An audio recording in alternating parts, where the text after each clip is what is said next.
Vous êtes nombreuses et nombreux à me solliciter, soit par les réseaux sociaux, soit par mail. Et donc j'ai choisi ce format pour répondre aux questions les plus fréquentes, mais aussi les plus variées.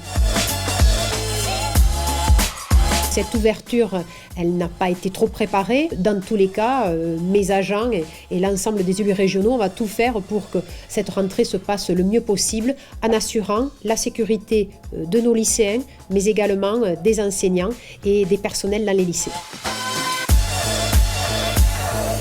La région les aide à monter en production, c'est-à-dire de pouvoir acheter des machines, de pouvoir s'agrandir grâce à des subventions. Cela s'appelle le pass rebond.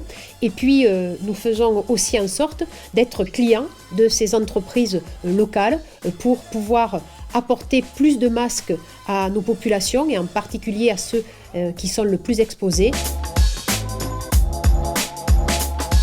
Non, parce que nous avons travaillé en amont avec l'Agence régionale de la santé, mais aussi avec les 13 départements. Nous avons commandé 10 millions de masques. Là, nous en avons distribué plus d'1,5 million. Il va y avoir une nouvelle distribution de près de 2 millions de masques la semaine prochaine. Et cela est à destination, bien sûr, de nos personnels soignants, mais également les personnels dans les secteurs médico-sociaux.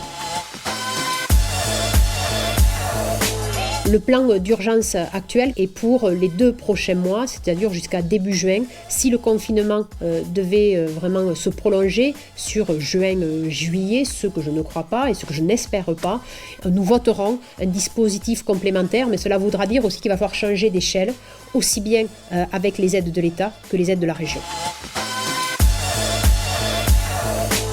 Non, je n'augmenterai pas les impôts parce que la région ne perçoit pas d'impôts, ni d'impôts locaux comme la taxe d'habitation, ni d'impôts de la part des entreprises. Nous avons des dotations de l'État qui sont votées chaque année par le Parlement.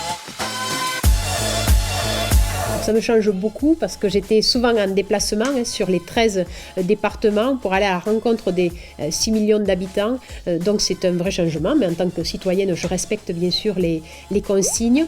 Et donc cela me donne un peu plus de temps pour faire du sport, de la lecture, pas autant que je le voudrais parce qu'il y a de nombreuses actions à mettre en place sur le terrain.